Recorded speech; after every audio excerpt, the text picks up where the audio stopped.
ನಮಸ್ಕಾರ ಸ್ನೇಹಿತರೆ. ಪ್ರಥಮ BA ಮತ್ತು BCom ತರಗತಿಯವರಿಗೆ ಇರುವಂಥ ಒಂದು ಇಂಪಾರ್ಟೆಂಟ್ ಚಾಪ್ಟರ್. ಪ್ರತಿ ವರ್ಷ ಎಕ್ಸಾಮ್ಗೆ ರಿಪೀಟೆಡ್ ಆಗಿ ಈ ಚಾಪ್ಟರಿಂದ ಕ್ವಶನ್ಸನ್ನು ಕೇಳ್ತಾ ಇರ್ತಾರೆ. ICHR ಸಬ್ಜೆಕ್ಟಲ್ಲಿರುವಂತಹ ಮಾನವ ಹಕ್ಕುಗಳು ಎನ್ನುವಂಥ ಈ ಚಾಪ್ಟರ್ ಏನಿದೆ, ಇದರಲ್ಲಿ ಪ್ರತಿ ವರ್ಷ 10 or 15 ಮಾರ್ಕ್ಸಿಗೆ ರಿಪೀಟೆಡ್ ಆಗಿ ಕ್ವಶನ್ಸ್ಗಳು ಬರ್ತಾ ಇರೋದ್ರಿಂದ ಇವತ್ತು ಈ ಚಾಪ್ಟರನ್ನು ನಾನು ತಗೊಳ್ತೇನೆ. ಹಾಗೆಯೇ ಯಾವಾಗಲೂ ಮಾನವ ಹಕ್ಕುಗಳ ಸಮಿತಿ ಅಂತ ಕ್ವಶನ್ಸ್ ಬಂದಾಗ ಅದರ ಪರಿಚಯ, ಮಾನವ ಹಕ್ಕುಗಳ ಸಮಿತಿಯ ಬಗ್ಗೆ ಸ್ವಲ್ಪ ಪೀಠಿಕೆ ಅಂದರೆ ಅದರ ಪರಿಚಯವನ್ನು ಸ್ವಲ್ಪ ಮಾಡಬೇಕಾಗ್ತದೆ. ಮಾನವ ಹಕ್ಕುಗಳ ಸಮಿತಿ ಮತ್ತು ಮೈನಾರಿಟಿ ಸಮಿತಿ ಅಂದರೆ ಅಲ್ಪಸಂಖ್ಯಾತರ ಸಮಿತಿ ಏನಿದೆ, ಅವೆರಡು ಕೂಡ ಸಾಮಾಜಿಕ ಸಮಿತಿಯ ಅಡಿಯಲ್ಲಿ ಕಾರ್ಯನಿರ್ವಹಿಸುವ ಉಪಸಮಿತಿಗಳಾಗಿರ್ತವೆ. ಅಂದರೆ ಮಾನವ ಹಕ್ಕುಗಳ ಸಮಿತಿ, ಮೈನಾರಿಟಿ ಸಮಿತಿ, ಇವೆರಡು ಸಮಿತಿಗಳೇನಿವೆ ಇವು ಆರ್ಥಿಕ ಹಾಗೂ ಸಾಮಾಜಿಕ ಸಮಿತಿಯ ಅಡಿಯಲ್ಲಿ ಕಾರ್ಯನಿರ್ವಹಿಸುವ ಉಪಸಮಿತಿಗಳಾಗಿವೆ. ಇದು ವಿಶ್ವಸಂಸ್ಥೆಯ ನಿರ್ದೇಶನದ ಮೇರೆಗೆ ರಚಿಸಲಾಗಿರುತ್ತದೆ. ಇದು 1946ರಲ್ಲಿ ಅಸ್ತಿತ್ವಕ್ಕೆ ಬಂದಿರ್ತದೆ. ಆ ಸಂದರ್ಭದಲ್ಲಿ ಇವನ್ನು ಮಾನವ ಹಕ್ಕುಗಳ ಸಮಿತಿ ಹಾಗೂ ಸ್ತ್ರೀಯರ ಸ್ಥಾನಮಾನ ಗುರುತಿಸುವ ಸಮಿತಿಯ ದಂಡು ಎಂದು ಕರೆಯಲಾಗ್ತದೆ. ಅಂತೆಯೇ ಈ ಸಮಿತಿಗಳನ್ನು ರಾಜ್ಯದ ಪ್ರತಿನಿಧಿಗಳನ್ನು ಒಳಗೊಂಡಂತೆ ರಚಿಸಲಾಗ್ತದೆ. ರಾಜ್ಯದ ಪ್ರತಿನಿಧಿಗಳು ಈ ಸಮಿತಿಯಲ್ಲಿ ಇರಬೇಕು ಸದಸ್ಯರಾಗಿ. ಈ ಸಮಿತಿ ಈಗ ಸುಮಾರು 53 ಸದಸ್ಯರನ್ನು ಒಳಗೊಂಡಂತಹ ಆರ್ಥಿಕ ಹಾಗೂ ಸಾಮಾಜಿಕ ಸಮಿತಿಯಿಂದ ಆಯ್ದ ಚುನಾಯಿತ ಸದಸ್ಯರನ್ನು ಒಳಗೊಂಡ ಸಮಿತಿ ಎಂದೆನಿಸಿಕೊಂಡಿದೆ. ಇದರ ಅಸ್ತಿತ್ವವು ಬಂದ ನಂತರದಲ್ಲಿಯೇ ಮಾನವ ಹಕ್ಕುಗಳನ್ನು ಉತ್ತೇಜಿಸಲು ಹಾಗೂ ಅದನ್ನು ಸಮರ್ಪಕವಾಗಿ ಕಾಪಾಡಲು ಒಂದು ಉಪಸಮಿತಿಯನ್ನು ರಚಿಸಲಾಗ್ತದೆ. ಈ ಉಪಸಮಿತಿಯಲ್ಲಿ 26 ವಿಶೇಷ ತಜ್ಞರನ್ನು ಹೊಂದಿರುವಂತಹ ಇವರೆಲ್ಲರೂ ರಾಜ್ಯಗಳಿಂದ ಚುನಾಯಿತ ಪ್ರತಿನಿಧಿಗಳಾಗಿರ್ತಾರೆ. ಸಮಿತಿಯು ಹೇಳಿದ ರೀತಿಯಲ್ಲಿ ಅಧ್ಯಯನಗಳನ್ನು ನಡೆಸಿ ಸಮಿತಿಗಳಿಗೆ ವರದಿಯನ್ನು ನೀಡಬೇಕು ಮತ್ತು ಹೇಳಿಕೆಗಳನ್ನು ನೀಡಬೇಕು. ಅಂದರೆ ಏನು ಸಮಿತಿ ಇದೆ, ಮಾನವ ಹಕ್ಕುಗಳ ಸಮಿತಿ ಏನಿದೆ, ಅದಕ್ಕೆ ಉಪಸಮಿತಿಯನ್ನು ರಚಿಸಲಾಗಿರ್ತದೆ. ಹಾಗೂ ಅದು ಹೇಳಿದಂಥ ಅಧ್ಯಯನಗಳನ್ನು ಏನಾದರೂ ಸಮಿತಿಗಳು ವಹಿಸಿದ ಕಾರ್ಯಗಳು ಅಥವಾ ಅಧ್ಯಯನಗಳೇನಾದರೂ ಸಮಿತಿ ಹೇಳಿದಲ್ಲಿ ಅದನ್ನು ವಿಶ್ಲೇಷಣೆ ಮಾಡಿ ಅದರ ವರದಿಯನ್ನು ಸಮಿತಿಗೆ ನೀಡಬೇಕಾಗ್ತದೆ. ವಾರ್ಷಿಕವಾಗಿ ಜಿನೇವಾದಲ್ಲಿ ಮಾರ್ಚ್-ಏಪ್ರಿಲಲ್ಲಿ 6 ವಾರಗಳಿಗೆ ಒಮ್ಮೆ ಭೇಟಿಯಾಗುವ ಈ ಸಮಿತಿ ಉಪಸಮಿತಿ 3 ವಾರಗಳಿಗೊಮ್ಮೆ ಭೇಟಿಯಾಗಿ ನೀಡುವ ವರದಿಯನ್ನು ಚರ್ಚಿಸುತ್ತದೆ. ಮಾನವ ಹಕ್ಕುಗಳ ಹೈ ಕಮಿಷನರ್ ಇದರ ಕಚೇರಿಯಂತೆ ಕಾರ್ಯನಿರ್ವಹಿಸಿ ಸಮಿತಿ ಮತ್ತು ಉಪಸಮಿತಿಗಳ ಕಾರ್ಯದಲ್ಲಿ ಬೆಂಬಲ ಸೂಚಿಸುತ್ತದೆ. ಮಾನವ ಹಕ್ಕುಗಳ ಹೈ ಕಮಿಷನರ್ ಏನಿದ್ದಾರೆ, ಇವರದ್ದು ಎರಡೇನು ಸಮಿತಿ ಮತ್ತು ಉಪಸಮಿತಿಗಳು ನೀಡುವಂತಹ ಏನಿದೆ ಅದಕ್ಕೆಲ್ಲ ಬೆಂಬಲ ಸೂಚಿಸುತ್ತದೆ. ಪ್ರತಿ 28ನೇ ಫೆಬ್ರವರಿಯಲ್ಲಿ ಈ ಹೈ ಕಮಿಷನರ್ ಅವರ ಕಚೇರಿ ಇಂತಹ ವರದಿಗಳನ್ನು ಒಟ್ಟಿಗೆ ವಿಶ್ಲೇಷಿಸಿ ಯಾವುದೇ ರಾಜ್ಯದಲ್ಲಿ ಅಥವಾ ರಾಷ್ಟ್ರದಲ್ಲಿ ಮಾನವ ಹಕ್ಕಿಗೆ ಸಂಬಂಧಿಸಿದಂತೆ ಅಲ್ಪಸಂಖ್ಯಾತರಿಗೆ ಏನಾದರೂ ಸಮಸ್ಯೆ ಇದ್ದಲ್ಲಿ ಅದನ್ನು ಬಗೆಹರಿಸಲು ಕೂಡ ಶ್ರಮಿಸುತ್ತದೆ.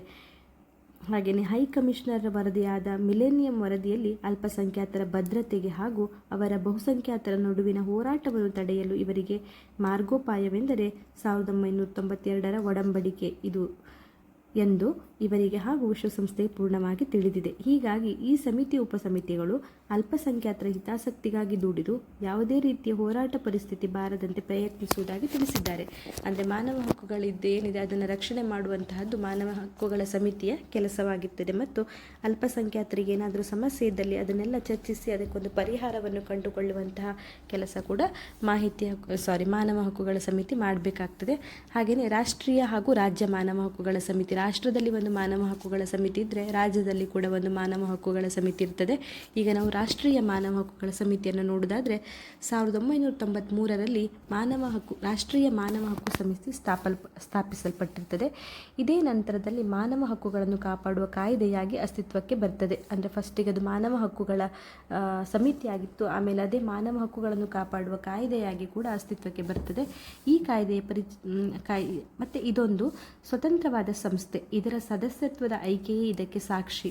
ಇದರ ಸದಸ್ಯರು ಹೆಚ್ಚಾಗಿ ಪರ್ಮನೆಂಟ್ ಸದಸ್ಯರಿದ್ದು ಇವರಿಗೆ ತಕ್ಕ ಗೌರವ ಸ್ಥಾನಮಾನ ದೊರಕುತ್ತದೆ. ಹಾಗೆಯೇ ಇದರ ಸಿಬ್ಬಂದಿ ಹಾಗೂ ಕಾರ್ಯದಲ್ಲಿ ಇವರ ಆರ್ಥಿಕ ಸ್ವಾಯತ್ತತೆ ಇದೆ.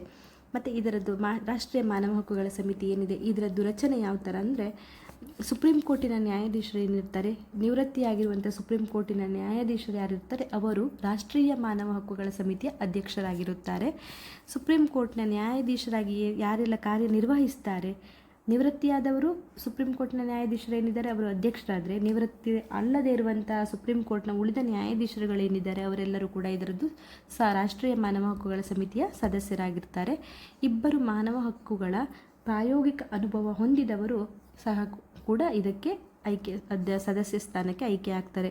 ಇದಲ್ಲದೆ ಈಗಾಗಲೇ ಬೇರೆ ಬೇರೆ ಅಧಿಕಾರದಲ್ಲಿರುವವರು ಸಹ ಅವರ ಸ್ಥಾನದ ಫಲವಾಗಿ ಈ ರಾಷ್ಟ್ರೀಯ ಮಾನವ ಹಕ್ಕುಗಳ ಸದಸ್ಯತ್ವವನ್ನು ಕೂಡ ಹೊಂದಿರುತ್ತಾರೆ.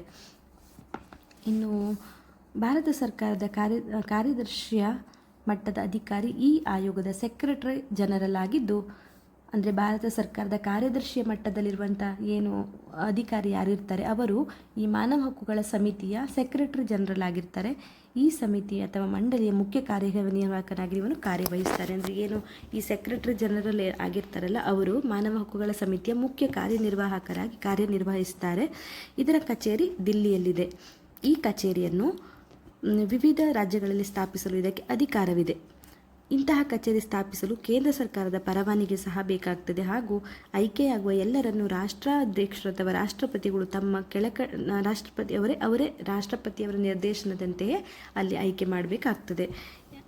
ಹಾಗೆಯೇ ಯಾವುದೇ ಸದಸ್ಯನಾಗಿ ನೇಮಕಾತಿ ಹೊಂದಿರುವವನು ಎಲ್ಲ ರೀತಿಯಿಂದ ಸಾಕ್ಷಿಪೂರ್ವಕವಾಗಿ ತಪ್ಪು ನಡವಳಿಕೆಯಿಂದ ಸಿಕ್ಕಿಬಿದ್ದಲ್ಲಿ ರಾಷ್ಟ್ರಾಧ್ಯಕ್ಷರು ಅವರನ್ನು ತೆರವುಗೊಳಿಸಬಹುದು. ಏನು ಮಾನವ ಹಕ್ಕುಗಳ ಸಮಿತಿ ಇರುತ್ತದಲ್ಲ ಅದರ ಸದಸ್ಯರು ಏನಾದರೂ ತಪ್ಪು ಅಪರಾಧವೆಸಗಿದ್ದಲ್ಲಿ ಅವರನ್ನು ಆ ಸ್ಥಾನದಿಂದ ಚ್ಯುತಿಗೊಳಿಸುವ ಅಥವಾ ತೆರವುಗೊಳಿಸುವ ಅಧಿಕಾರವನ್ನು ರಾಷ್ಟ್ರಪತಿಯೊಬ್ಬರು ಹೊಂದಿರ್ತಾರೆ. ಹಾಗೂ ಅದಕ್ಕೆ ಏನು ಅವರು ಅಪರಾಧ ಮಾಡಿದರೆ ಆ ಅಪರಾಧಕ್ಕೆ ಸರಿಯಾಗಿ ಅವರನ್ನು ವರದಿ ನೀಡಿದ ನಂತರ ಆ ವರದಿ ಇನ್ ಕೇಸ್ ಅದು ಸರಿ ಇದ್ದಲ್ಲಿ ರಾಷ್ಟ್ರಪತಿಯವರು ಪರಿಶೀಲಿಸಿ ಆ ಸ್ಥಾನಕ್ಕಿರುವಂಥ ಸದಸ್ಯರನ್ನು ಪದಚ್ಯುತಿಗೊಳಿಸ್ತಾರೆ.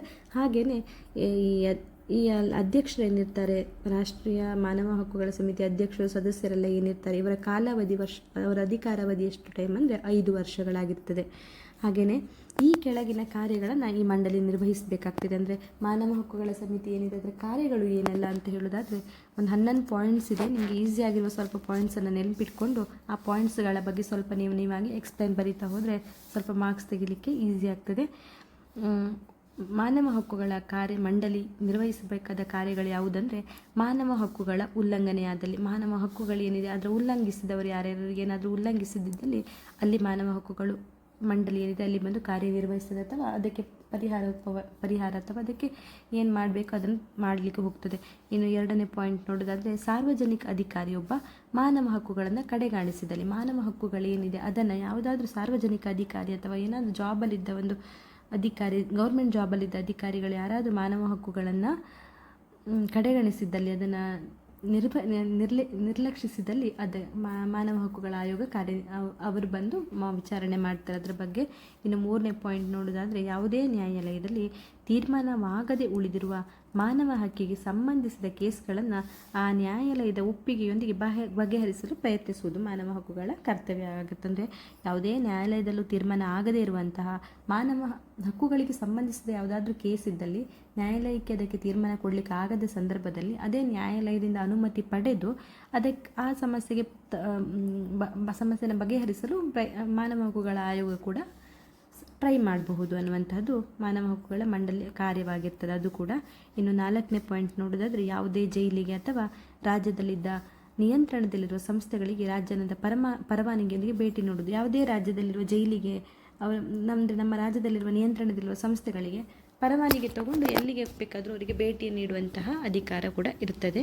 ಹಾಗೆಯೇ ಮಾನವ ಹಕ್ಕು ಉಲ್ಲಂಘನೆಯಾಗದಂತೆ ಸಂವಿಧಾನದ ಬಾಹಿರ ಚಟುವಟಿಕೆ, ಭಯೋತ್ಪಾದನೆ, ಇತರ ಚಟುವಟಿಕೆಗಳಿಂದ ತಡೆಯುವುದು. ಅಂದರೆ ಮಾನವ ಹಕ್ಕುಗಳ ಉಲ್ಲಂಘನೆಯಾಗದಂತೆ ಏನು ಸಂವಿಧಾನ ಬಾಹಿರ ಅಂದರೆ ಸರ್ಕಾರದಿಂದ ಇರುವಂತಹ ಏನಿದೆ ಸಂವಿಧಾನದ ಬಾಹಿರ ಚಟುವಟಿಕೆಯಿಂದ ಭಯೋತ್ಪಾದನೆ ಇಂತಹ ಚಟುವಟಿಕೆಗಳನ್ನೆಲ್ಲ ತಡೆಯುವಂಥ ಕೆಲಸ ಮಾನವ ಹಕ್ಕುಗಳದ್ದಾಗಿರ್ತದೆ, ಸಮಿತಿಯದ್ದಾಗಿರ್ತದೆ.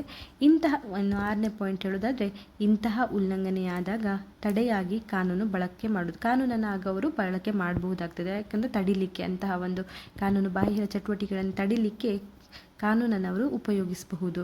ಇನ್ನು 7ನೇ ಪಾಯಿಂಟ್ ನೋಡೋದಾದರೆ, ಅಂತಾರಾಷ್ಟ್ರೀಯ ಒಡಂಬಡಿಕೆಗಳನ್ನು ಆಚರಣೆಗೆ ತರುವಲ್ಲಿ ಸಹಾಯವೆಸಗುವುದು. ಏನಾದರೂ ಅಂತಾರಾಷ್ಟ್ರೀಯ ಮಟ್ಟದಲ್ಲಿರುವಂತಹ ಏನಾದರೂ ಆಚರಣೆಗಳಿದ್ದಲ್ಲಿ ಅದನ್ನು ಆಚರಣೆ ಮಾಡಲಿಕ್ಕೆ ಒಡಂಬಡಿಕೆಗಳೇನು ಅವ್ರದ್ದು ರೀತಿ ನೀತಿಗಳನ್ನೆಲ್ಲ ಆಚರಣೆ ಮಾಡಲಿಕ್ಕೆ ಸಹಾಯವೆಸಗುವುದು. ಈ ನಿಟ್ಟಿನಲ್ಲಿ ಸಂಶೋಧನಾ ಕಾರ್ಯ ಕೈಗೊಳ್ಳುವುದು. ಅಂದರೆ ಇದರ ನಿಟ್ಟಿನಲ್ಲಿ ಏನಾದರೂ ಸಂಶೋಧನೆ ಇದ್ದರೆ ಕೂಡ ಕಾರ್ಯ ಮಾಡುವುದು ಕೂಡ ಮಾನವ ಹಕ್ಕುಗಳ ಸಮಿತಿಯ ಕೆಲಸವಾಗಿರ್ತದೆ.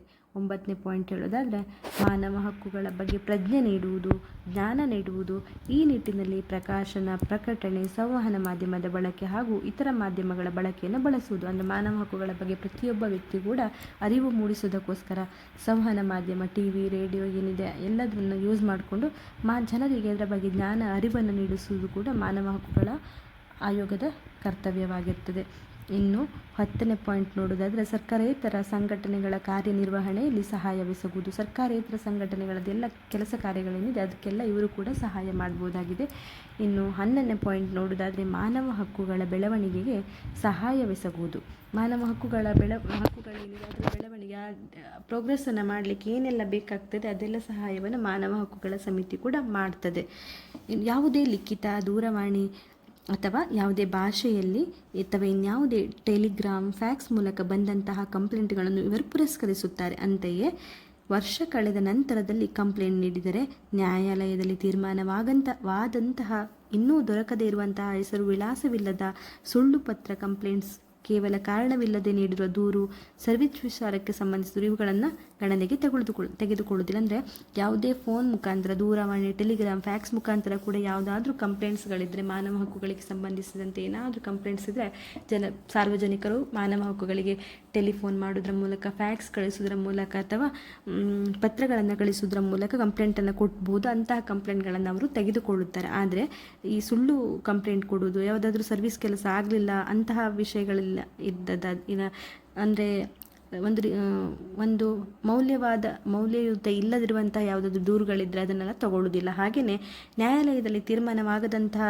ಕೇಸ್ಗಳಿದ್ದರೆ ಅದಕ್ಕೆಲ್ಲ ಮಾನವ ಹಕ್ಕುಗಳ ಸಮಿತಿ ಅಂತಹ ಕೇಸ್ಗಳನ್ನೆಲ್ಲ ಫೋನ್ಗಳಲ್ಲಿ ತೆಗೆದುಕೊಳ್ಳುವುದಿಲ್ಲ ಎಂದು ಹೇಳಲಾಗಿದೆ. ಆದರೆ ಯಾವುದೇ ವಿಚಾರಣೆ ನಡೆಸುವ ಸಂದರ್ಭದಲ್ಲಿ ನಾಗರಿಕ ನ್ಯಾಯಾಲಯ ಎಲ್ಲ ಅಧಿಕಾರಿಗಳನ್ನು ಬಳಸಬಹುದಾಗಿದೆ. ಈ ಕಾರ್ಯಗಳಿಗೆ ತನ್ನದೇ ಆದ ಸಿಬ್ಬಂದಿಯನ್ನು ಕೂಡ ಇದು ಬಳಸ್ತದೆ. ಈ ನಿಟ್ಟಿನಲ್ಲಿ ಕಾರ್ಯವಹಿಸುವ ಈ ಮಂಡಳಿಯು ಮಾನವ ಹಕ್ಕಿನ ಒಳಿತಿಗಾಗಿ ಕೇಂದ್ರ, ರಾಜ್ಯ ಸರ್ಕಾರಗಳನ್ನು ಅದಕ್ಕೆ ಸಂಬಂಧಿಸಿದ ಯಾವುದೇ ಅಧಿಕಾರಿಗಳನ್ನು ಬರಮಾಡಿಕೊಳ್ಬೋದು. ಅಂದರೆ ಯಾವುದಾದ್ರೂ ಕೇಸ್ಗಳನ್ನು ಚೆಕ್ ಮಾಡುವ ಸಂದರ್ಭದಲ್ಲಿ ಯಾವುದೇ ರಾಜ್ಯದಲ್ಲಿರುವಂಥ ಅಧಿಕಾರಿಗಳನ್ನು ಅವರು ಯೂಸ್ ಮಾಡ್ಕೋಬೋದು, ಅಥವಾ ಅವರನ್ನು ಕರಿಬೋದು, ಅಥವಾ ಅವರ ಪರ್ಮಿಟ್ ತೊಗೊಳ್ಬೋದು, ಅಥವಾ ಅವರನ್ನು ತಮ್ಮ ಕೆಲಸಕ್ಕೆ ಸಹಾಯಕ್ಕೆ ತಗೊಳ್ಬಹುದು. ಮಾನವ ಹಕ್ಕುಗಳ ಆಯೋಗಗಳು ಆ ಕೆಲಸಗಳನ್ನು ಮಾಡುವಾಗ ಬೇರೆ ರಾಜ್ಯ ಸರ್ಕಾರದ ಅಧಿಕಾರಿಗಳನ್ನು ಹೆಲ್ಪ್ ತಗೊಳ್ಳಿಕ್ಕೆ ಹೋಗಬಹುದು. ಇನ್ನು ಮಾನವ ಹಕ್ಕುಗಳ ಆಯೋಗದ ಕೆಲಸಗಳೆಂದರೆ ಮಾನವ ಹಕ್ಕಿನ ಉಲ್ಲಂಘನೆಯಾದ ಸಂದರ್ಭದಲ್ಲಿ ಸರ್ಕಾರಿ ನೌಕರರಿಂದ ಈ ಉಲ್ಲಂಘನೆಯಾದಲ್ಲಿ ಅವರ ವಿರುದ್ಧ ಸರ್ಕಾರದ ವತಿಯಿಂದಲೇ ತನಿಖೆ ನಡೆಸಲು ಆದೇಶ ನೀಡುತ್ತದೆ. ಅಂದರೆ ಸರ್ಕಾರದ ಅಧಿಕಾರಿಗಳೇ ಮಾನವ ಹಕ್ಕುಗಳ ಉಲ್ಲಂಘನೆ ಮಾಡಿದಲ್ಲಿ ಸರ್ಕಾರದ ವತಿಯಿಂದಲೇ ತನಿಖೆ ನಡೆಸಲು ಆದೇಶ ನೀಡ್ತಾರೆ. ಹಾಗೆಯೇ ಹೈಕೋರ್ಟ್ ಮತ್ತು ಸುಪ್ರೀಂ ಕೋರ್ಟ್ನ ಮೊರೆ ಹೊಕ್ಕಿ ಆದೇಶ ನಿರ್ದೇಶನ ತಂದುಕೊಡುವುದು, ಮಾನವ ಹಕ್ಕಿನ ಉಲ್ಲಂಘನೆಯಿಂದ ತೊಂದರೆಗೆ ಒಳಗಾದ ಜನರಿಗೆ ಸರ್ಕಾರದಿಂದಲೇ ಪರಿಹಾರ ಕೊಡಿಸುವುದು, ಮೊಕದ್ದಮೆ ದಾಖಲಿಸಿದ ವ್ಯಕ್ತಿ ಬೇಡಿಕೆ ಪತ್ರಗಳನ್ನು ನೀಡಲು ಸಹಕಾರ ಮಾಡುವುದು, ಮಂಡಳಿಯು ನಡೆಸಿದ ತನಿಖಾ ವರದಿಗಳನ್ನು ಪ್ರಕಟಣೆ ಮಾಡುವುದು, ಇದೆಲ್ಲ ಕೆಲಸಗಳು ಕೂಡ ಮಾನವ ಹಕ್ಕಿನ ಆಯೋಗದ್ದಾಗಿರ್ತದೆ. ಇನ್ನು ರಾಜ್ಯ ಸರ್ಕಾರದ ಮಾನವ ಹಕ್ಕುಗಳ ಆಯೋಗದ ಬಗ್ಗೆ ನಾವು ನೋಡೋದು, ಇಷ್ಟೊತ್ತು ನಾವು ಚರ್ಚೆ ಮಾಡಿದ್ದು ಮಾನವ ಹಕ್ಕುಗಳ ಸಮಿತಿ, ರಾಷ್ಟ್ರೀಯ ಮಾನವ ಹಕ್ಕುಗಳ ಸಮಿತಿಯ ಬಗ್ಗೆ. ಇನ್ನು ರಾಜ್ಯ ಮಾನವ ಹಕ್ಕುಗಳ ಸಮಿತಿಯ ಬಗ್ಗೆ ನೋಡೋದಾದರೆ ಅಲ್ಲಿ ಸುಪ್ರೀಂ ಕೋರ್ಟ್ನ ನ್ಯಾಯಾಧೀಶರೇನಿರ್ತಾರೆ, ನಿವೃತ್ತ ನ್ಯಾಯಾಧೀಶರು ಅಧ್ಯಕ್ಷರಾದರೆ, ಇಲ್ಲಿ ರಾಜ್ಯದಲ್ಲಿ ಮಾನವ ಹಕ್ಕುಗಳ ಆಯೋಗದ ಅಧ್ಯಕ್ಷರು ರಾಜ್ಯದ ಮುಖ್ಯಮಂತ್ರಿ ಆಗಿರ್ತಾರೆ ಮತ್ತು ಸದಸ್ಯರು ರಾಜ್ಯದ ಸ್ಪೀಕರ್ ಆಗಿರ್ತಾರೆ, ಗೃಹ ಮಂತ್ರಿ ಕೂಡ ಸದಸ್ಯರಾಗಿರ್ತಾರೆ. ಇನ್ನು ರಾಜ್ಯದ ವಿಧಾನಸಭೆಯ ವಿರೋಧ ಪಕ್ಷದ ನಾಯಕರು ಏನಿರ್ತಾರೆ ಅವರೆಲ್ಲರೂ ಕೂಡ ಸದಸ್ಯರಾಗಿರ್ತಾರೆ. ಮುಖ್ಯಮಂತ್ರಿಗಳು ರಾಜ್ಯದ ಮುಖ್ಯಮಂತ್ರಿಗಳೇನಿರ್ತಾರೆ ಅವರು ರಾಜ್ಯದ ಮಾನವ ಹಕ್ಕುಗಳ ಆಯೋಗ ಏನಿದೆ ಅದರದ್ದು ಅಧ್ಯಕ್ಷರಾಗಿರ್ತಾರೆ. ಯಾವ ರಾಜ್ಯಗಳಲ್ಲಿ ವಿಧಾನಮಂಡಳಿ ಇರುವುದು, ಈ ವಿಧಾನಮಂಡಳಿಯ ಅಧ್ಯಕ್ಷರು ಮತ್ತು ಅದೇ ಮಂಡಳಿಯ ವಿರೋಧ ಪಕ್ಷದ ಮುಖಂಡರು ಸಹ ಮಾನವ ಹಕ್ಕುಗಳ ರಾಜ್ಯದ ಮಾನವ ಹಕ್ಕುಗಳ ಸದಸ್ಯರಾಗಿರ್ತಾರೆ. ಮತ್ತು ಸರ್ವೋಚ್ಚ ನ್ಯಾಯಾಲಯದ ನ್ಯಾಯಾಧೀಶರ ಅನುಮತಿಯ ಮೇರೆಗೆ ಶ್ರೇಷ್ಠ ನ್ಯಾಯಾಲಯದ ನ್ಯಾಯಾಧೀಶರನ್ನು ಕೂಡ ಆಯೋಗಕ್ಕೆ ಸೇರಿಸಿಕೊಳ್ಳಬಹುದಾಗಿದೆ. ಮತ್ತು ರಾಜ್ಯ ಆಯೋಗದ ಅಧ್ಯಕ್ಷರನ್ನು 5 ವರ್ಷಗಳ ಅವಧಿಗೆ ಇರ್ತಾರೆ ಮತ್ತು 70 ವಯಸ್ಸಿನವರೆಗೆ ಅವರು ಆ ಸ್ಥಾನವನ್ನು ಅಲಂಕರಿಸಬಹುದು. 5 ವರ್ಷಗಳ ತನಕ ಅವ್ರದ್ದು ಸದಸ್ಯರದ್ದು ಏನು ಅಧಿಕಾರಾವಧಿ ಇರ್ತದೆ ಮತ್ತು 70 ವರ್ಷಗಳ ತನಕ ಅವರು ಅಲಂಕರಿಸಬಹುದು. 70 ವರ್ಷದ ಒಳಗೆ 5 ವರ್ಷ ಮುಗಿಸಿದ ನಂತರ ಅಧ್ಯಕ್ಷರು ಪುನರ್ ಅಧ್ಯಕ್ಷ ನೇಮಕಾತಿಗೆ ಕೂಡ ಅರ್ಹರಾಗಿರ್ತಾರಂತೆ. ಇನ್ನು ಆಯೋಗದ ಕಚೇರಿ ಮತ್ತು ಸಿಬ್ಬಂದಿ ವರ್ಗದ ಬಗ್ಗೆ ಹೇಳೋದಾದರೆ, ರಾಜ್ಯ ಆಯೋಗದಲ್ಲಿ ಸೆಕ್ರೆಟರಿಯಿಂದ ಸಿಬ್ಬಂದಿ ವರ್ಗ ಪ್ರಾರಂಭವಾಗುತ್ತದೆ.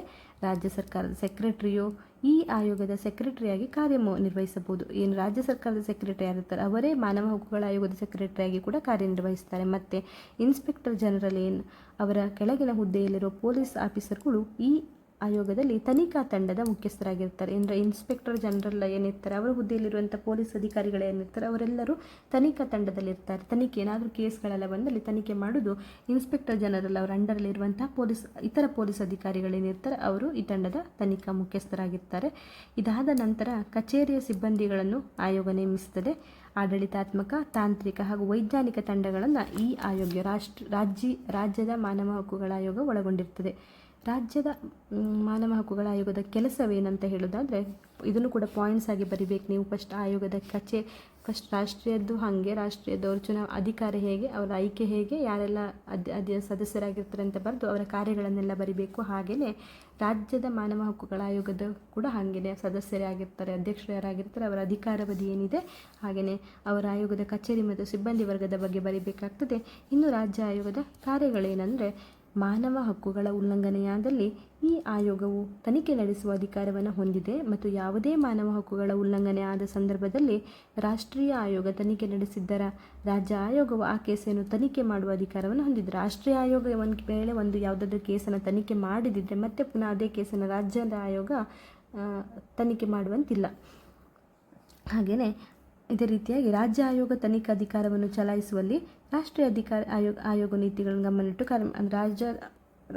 ರಾಜ್ಯ ಆಯೋಗ ತನಿಖೆ ಅಧಿಕಾರವನ್ನು ಚಲಾಯಿಸುವಾಗ ರಾಷ್ಟ್ರೀಯ ಆಯೋಗದ ನೀತಿ ನಿಯಮಗಳನ್ನು ಗಮನದಲ್ಲಿಟ್ಟುಕೊಂಡೇ ಕೆಲಸ ಮಾಡಬೇಕಾಗ್ತದೆ. ರಾಜ್ಯ ಆಯೋಗ ತನ್ನ ಕಾರ್ಯಗಳನ್ನು ವಾರ್ಷಿಕ ವರದಿಯಲ್ಲಿ ತನ್ನ ರಾಜ್ಯ ಸರ್ಕಾರಕ್ಕೆ ಸಲ್ಲಿಸಬೇಕಾಗ್ತದೆ. ಇದಿಷ್ಟು ರಾಜ್ಯ ಆಯೋಗದ ಕಾರ್ಯಗಳು. ಇನ್ನು ಮಾನವ ಹಕ್ಕುಗಳ ನ್ಯಾಯಾಲಯಗಳೇನಿದೆ ಅಂತ ನೋಡೋದಾದರೆ, ಮಾನವ ಹಕ್ಕುಗಳೇನಿದೆ ಅದಕ್ಕೆ ಒಂದು ನ್ಯಾಯಾಲಯಗಳಿರ್ತದೆ. ಮಾನವ ಹಕ್ಕುಗಳ ಉಲ್ಲಂಘನೆಯಾದಲ್ಲಿ ತೀವ್ರವಾಗಿ ನ್ಯಾಯ ದೊರಕಿಸುವ ಉದ್ದೇಶವನ್ನು ಹೊಂದಿ ಮಾನವ ಹಕ್ಕುಗಳ ಆಯೋಗವು ಜಿಲ್ಲೆಗಳಲ್ಲಿ ಒಂದು ಮಾನವ ಹಕ್ಕುಗಳ ನ್ಯಾಯಾಲಯವು ಮಾನವ ಹಕ್ಕುಗಳ ಉಲ್ಲಂಘನೆ ವಿಷಯಗಳನ್ನು ಕುರಿತು ತನಿಖೆ ನಡೆಸಿ ಅವುಗಳಿಗೆ ನ್ಯಾಯ ಕೊಡುವ ತಾರವತ್ತನ್ನು ಮಾಡ್ತಾ ಇವೆ. ಅಂದರೆ ಪ್ರತಿ ಜಿಲ್ಲೆಯಲ್ಲಿ ಕೂಡ ಮಾನವ ಹಕ್ಕುಗಳ ಒಂದೊಂದು ನ್ಯಾಯಾಲಯ ಇರಬೇಕು. ಮಾನವ ಹಕ್ಕುಗಳಿಗೆ ಅತಿಯಾಗಿ ತೊಂದರೆಯಾದಲ್ಲಿ ಅಥವಾ ಮಾನವ ಹಕ್ಕುಗಳ ಉಲ್ಲಂಘನೆಯಾದಲ್ಲಿ ಶೀಘ್ರ ಅವರಿಗೆ ಪರಿಹಾರವನ್ನು ನೀಡುವ ಉದ್ದೇಶದಿಂದ ಪ್ರತಿ ಜಿಲ್ಲೆಯಲ್ಲೂ ಕೂಡ ಮಾನವ ಹಕ್ಕುಗಳ ಒಂದು ನ್ಯಾಯಾಲಯವನ್ನು ಮಾಡ್ತಾ ಇವೆ. ತದನಂತರ ಸರ್ಕಾರವು ಸಾರ್ವಜನಿಕರ ಅನುಕೂಲಕ್ಕಾಗಿ ಈ ಹಕ್ಕುಗಳ ಉಲ್ಲಂಘನೆ ತನಿಖೆ ನಡೆಸಲು ಸಹಕಾರಿಯಾಗುವಂತೆ ವಕೀಲರನ್ನು ಕೂಡ ನೇಮಿಸುತ್ತದೆ. ಸರ್ಕಾರವು ಅವರಿಗೆ ಮಾನವ ಹಕ್ಕುಗಳು ಉಲ್ಲಂಘನೆ ಆದಾಗ ಅದರ ವಿರುದ್ಧ ಹೋರಾಟ ಮಾಡುವವರಿಗೆ ವಕೀಲರ ಸಹಾಯವನ್ನು ಕೂಡ ನೀಡುತ್ತದೆ. ಇನ್ನು ರಾಜ್ಯದ ಆಯೋಗದ ಹಣಕಾಸು ವ್ಯವಹಾರಗಳಿಗೆ ಆಯಾ ರಾಜ್ಯ ಸರ್ಕಾರಗಳು ನಡೆಸುವ ಭಾರವನ್ನು ಹೊಂದಿದೆ. ಹಣಕಾಸು ಆಯೋಗ ಬೇಕಾದರೆ ಆಯಾ ರಾಜ್ಯ ಸರ್ಕಾರಗಳ ಹಣವನ್ನು ನೀಡಬೇಕಾಗ್ತದೆ. ಇದೇ ರೀತಿಯಾಗಿ ರಾಷ್ಟ್ರೀಯ ಆಯೋಗದ ವ್ಯವಹಾರಗಳು ನಡೆಯುತ್ತವೆ. ಮಾನವ ಹಕ್ಕುಗಳ ರಾಷ್ಟ್ರೀಯ ಮತ್ತು ರಾಜ್ಯ ಆಯೋಗಗಳು ಮಾನವ ಹಕ್ಕುಗಳಿಗೆ ಸಂಬಂಧಪಟ್ಟ ಪ್ರಕರಣಗಳ ಬಗ್ಗೆ ಅವರ ತನಿಖೆ ನಡೆಸುವುದನ್ನು ಮತ್ತು ತನಿಖೆ ಮಾಡುವ ಅಧಿಕಾರವನ್ನು ಯಾವುದೇ ಆಯೋಗ ಹೊಂದಿರುವುದಿಲ್ಲ. ಅದು ಅಲ್ಲದೆ ಈ ಆಯೋಗವನ್ನು ಬಿಟ್ಟು ಯಾವುದೇ ಪ್ರಕರಣ ಬೇರೆ ಆಯೋಗ ಅಥವಾ ಕಚೇರಿಗೆ ಅದರ ಆಯೋಗಗಳು ತನಿಖೆ ನಡೆಸುವ ಅಧಿಕಾರವನ್ನು, ಅಂದರೆ ರಾಷ್ಟ್ರೀಯ ಆಯೋಗ ಅಥವಾ ರಾಜ್ಯ ಆಯೋಗ ಏನಿದೆ ಅವರು ತನಿಖೆ ನಡೆಸುವಂಥ ಸಂದರ್ಭದಲ್ಲಿ ಆ ಒಂದು ತನಿಖೆಯನ್ನು ಬೇರೆ ಯಾವುದೇ ಆಯೋಗಗಳು ಕೂಡ ತೆಗೆದುಕೊಳ್ಳುವ ಹಾಗೆ ಇಲ್ಲ. ಅವರ ಅಂಡರಲ್ಲೇ ಇರಬೇಕಾಗ್ತದೆ. ಬೇರೆ ಯಾರಿಗೂ ಕೂಡ ಆ ತನಿಖೆ ನಡೆದುಕೊಳ್ಳುವಂಥ ಅಧಿಕಾರ ಇರುವುದಿಲ್ಲ ಎಂಬುದನ್ನು ಮಾನವ ಹಕ್ಕುಗಳು ಅವರ ನೀತಿ ನಿಯಮಗಳು ಸ್ಪಷ್ಟವಾಗಿ ಹೇಳಿದ್ದಾರೆ. ಅಂದರೆ ಒಂದು ಸಲ ಯಾವುದೇ ಒಂದು ತನಿಖೆಯು ರಾಷ್ಟ್ರೀಯ ಆಯೋಗದ ಅಡಿಯಲ್ಲಿ ಅಥವಾ ರಾಜ್ಯದ ಮಾನವ ಹಕ್ಕುಗಳ ಆಯೋಗದ ಅಡಿಯಲ್ಲಿ ಬಂದಂತಾದರೆ ಅವರೇ ಅದನ್ನು ತೀರ್ಮಾನಿಸಬೇಕು ಮತ್ತು ಹೊರತಾಗಿ ಮಧ್ಯದಲ್ಲಿ ಯಾವುದೇ ಬೇರೆ ಆಯೋಗಗಳು ಬಂದು ಕೂಡ ಚರ್ಚೆ ಮಾಡುವಂತಿಲ್ಲ ಅಥವಾ ತನಿಖೆಯನ್ನು ತೆಗೆದುಕೊಳ್ಳುವಂತಿಲ್ಲ ಎಂದು ಸ್ಪಷ್ಟಪಡಿಸಲಾಗಿದೆ. ಇದಿಷ್ಟು ರಾಜ್ಯ ಮಾನವ ಹಕ್ಕುಗಳ ಆಯೋಗದ ಕರ್ತವ್ಯ ಮತ್ತು ಅವರ ಹಕ್ಕುಗಳ ರೀತಿ ನೀತಿಗಳಾಗಿರ್ತದೆ. ಸೊ ನೀವು ಮಾನವ ಹಕ್ಕುಗಳು ಅಂತ 10-15 ಮಾರ್ಕ್ಸಿಗೆ ಕ್ವಶನ್ಸ್ ಬಂದಾಗ ನೀವು ಎಷ್ಟು ಮಾರ್ಕ್ಸಿಗೆ ಬಂದಿದೆ ಅದರ ಪ್ರಕಾರ ಆನ್ಸರನ್ನು ಬರಿತಾ ಬೇಕಾಗ್ತದೆ. ಹಾಗೆಯೇ ಮಾನವ ಹಕ್ಕುಗಳನ್ನು ಸ್ವಲ್ಪ ಎಕ್ಸ್ಪ್ಲೇನ್ ಮಾಡಿ ಯಾವಾಗ ಜಾರಿಗೆ ಬಂತು ಎಲ್ಲ ಬರೆದು ಮತ್ತೆ ಮೊದಲು ರಾಷ್ಟ್ರೀಯ ಮಾನವ ಹಕ್ಕುಗಳ ಸಮಿತಿಯ ಬಗ್ಗೆ ಬರಿಬೇಕು. ಅದಾದ ನಂತರ ರಾಜ್ಯ ಮಾನವ ಹಕ್ಕುಗಳ ಸಮಿತಿಯನ್ನು ಬರಿಬೇಕು.